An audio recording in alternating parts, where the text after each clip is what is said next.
Hello, my name is Lenny Wisehart. I went into the hospital a while back for a routine procedure. Matter of fact, it was an outpatient type procedure. While I was there, I developed a staph infection. It became very serious. I was in a room just like this. As a matter of fact, this is the very room that I was in. I was in the hospital for 2.5 months.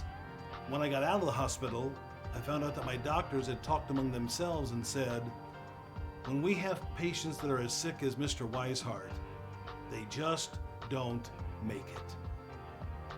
People all over the world were praying for me.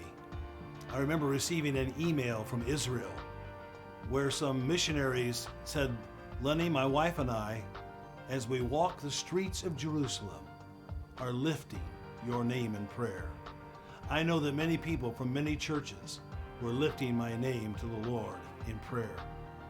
But I also remember, though that was true, this room started to come in on me. When you're in a place for 2.5 months, it can get very, very small. And I remember saying, oh God, I feel so very alone in this room. And it was like God said to me, Lenny, look around. There are hundreds of faces in this room.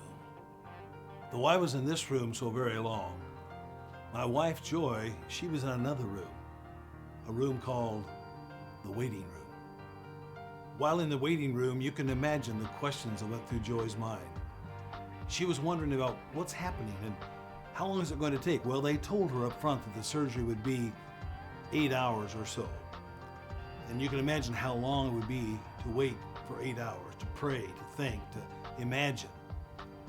Well, 8 hours came and 8 hours were gone.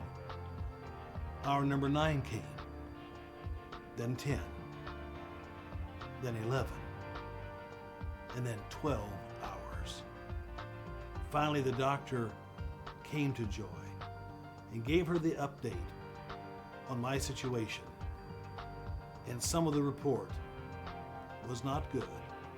I was as low as a person could get without crossing into the next life. Through doctors and nurses, God did a wonderful work in my body. The Lord touched me. He brought healing to my body. But you know, He also did something in my spirit. Our intimacy moved to a whole different level. And I believe that intimacy will be a part of me the rest of my life. You can imagine how tiresome it was being in this bed day after day, week after week. I remember one day they got me out of bed. They put me in a chair right here beside my bed.